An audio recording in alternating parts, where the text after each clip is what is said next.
哎呀，下班了，开溜。累死我了。哎，各位，等一下，一会儿呢，一起去新开的米其林3星吃饭吧，我请客，包厢我已经订好了。另外，我从国外订的红酒和生蚝已经空运到机场了。林月，一会儿打车去取一下。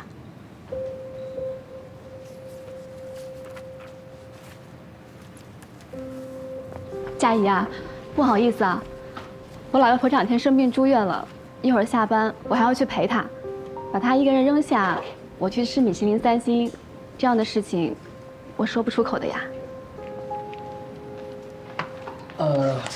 我今天约了凡亚科技的徐总吃饭，不太好碰客户的鸽子，不好意思啊。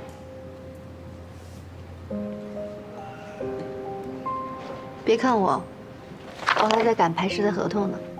佳怡，我不行，我那个要加班，我那边一脑门子的官司，我还没梳理呢。你这么隆重请大家吃饭，怎么不早点告诉我们呀？你没啥事儿吧？那个，我可以去啊，就是那家蓝记对吧？听说招牌是港式烧鹅，哎，这我老早就想去了，要不既然大家都没空，那今天就算了吧。聚餐的事，当我没说过。哎，你下班。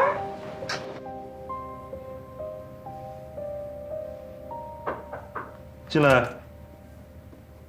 魏总，您找我？生日快乐！您怎么知道是我生日啊？你简历上写着呢呀。打算怎么过？我刚回国，也没什么朋友，父母最近也都在国外。本来想请同事们一起吃个饭，就当庆祝了。结果他们都没时间。那生日可不能自己一个人过。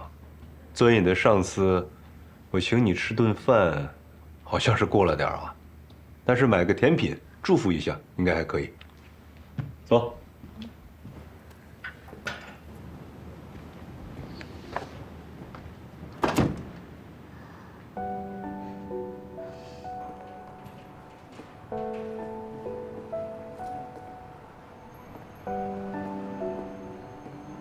生日蛋糕，好像是小了点儿，聊胜于无，你别嫌弃啊。怎么会？这也太可爱了吧！没有蜡烛吗？用它代替。许个愿吧。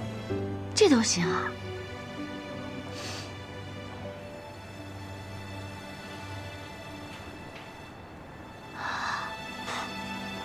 生日快乐！谢谢。我一看到这个小蛋糕，我就想起了那个时候我在海外工作那几年，好像也是一家这么大的便利店吧。那蛋糕比这个还小，特别的凄凉。那个时候一个人在海外工作，也没有朋友，工作久了，越来越觉得孤独，人也不能想，你越想，越觉得自己特别的凄惨。突然那天，我太太给我打了一个电话，我在想，终于今天有人要祝我生日快乐。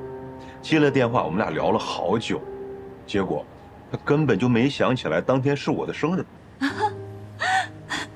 这也太惨了吧！挂了电话之后，她倒是给我发了一个视频，那是我女儿刚学会走路的样子，就那个视频，我看了100多遍。这是我在这个世界上收到的最好的生日礼物。魏总，你一定很爱你的老婆和孩子吧？在国外工作的时候，业务还不是很熟练，那些老外也不是所有人都那么绅士，那要踩起你来，往死里踩，根本不留情面。我要不是天天想着我老婆和孩子，我估计我都要得抑郁症了。好在有他们2个人做我的精神支柱，我就觉得那日子很快就熬过去了。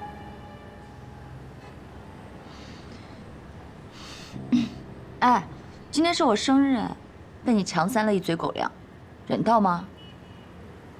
你还是单身啊？嗯。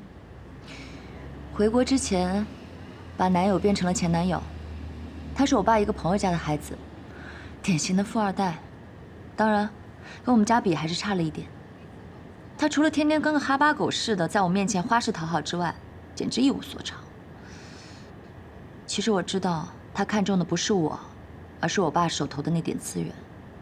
我最瞧不起这种人了，所以我就果断把他踹了。不过从小到大，我身边的男人基本都是这个德行。怪就怪我有个有钱有势的老爹。我觉得你这是典型的凡尔赛啊！有吗？我说的都是真的呀。魏总，我是真的很羡慕你和你老婆，一起努力，一起奋斗，白手起家，就算是吃了很多苦，日后回想起来，也都是甜的吧。你也没什么好羡慕，你一定会找到一个爱你的、值得你为他付出的男人。嗯，吃吧。这是我过得最有意义的一个生日。那得拍张照纪念一下。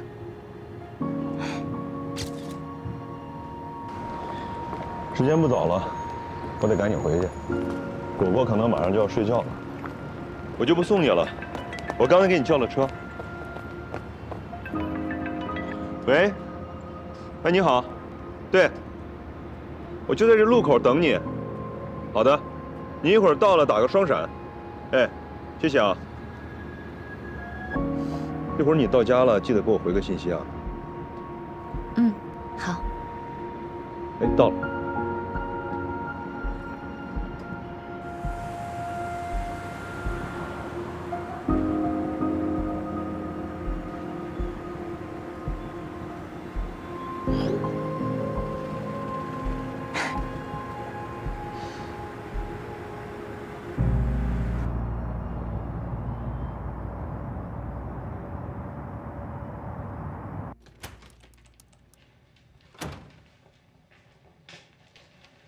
果果睡了。嗯，今天回来这么早？今天应酬简单，工作结束了就提前回来了。我听说同事们在江大厅讲座的时候碰见你了。是啊。家里面这么多事儿，你还有时间去听讲座啊？我打算重新把专业捡起来了。咱们之前不是说好了吗？等果果大一点，我就重新回去上班。那这件事情我得劝你慎重。首先，我不反对你出去工作，我是怕你太辛苦，在外面受了打击，心里面会失落。我不怕打击，也不怕失落，相反，重新开始学习之后，我更有成就感。但你的意思是，你之前在家里照顾我跟果果就没有成就感了？要以家庭为重，摆正自己的位置。那我的位置是什么？我的位置就是每天坐在这里等你回家，然后照顾你的衣食住行吗？我为这个家已经付出的够多了，魏明的太太，果果的妈妈。现在我想要做自己了。你没有结婚的时候，你可以做自己。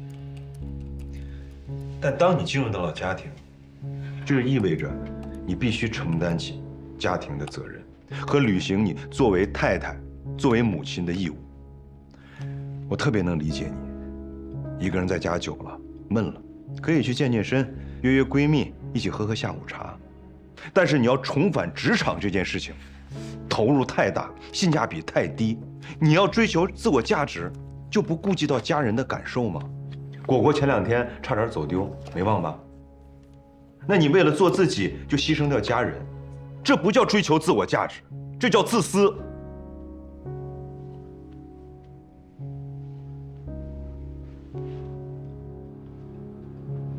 从我结婚的那一天起，我就被要求做一个无私的人。我现在还就想自私一次了。家里的事情会处理好，但是专业好不容易捡起来一点，我不会再放弃第2次。现实的巴掌比我苦口婆心会更有说服力。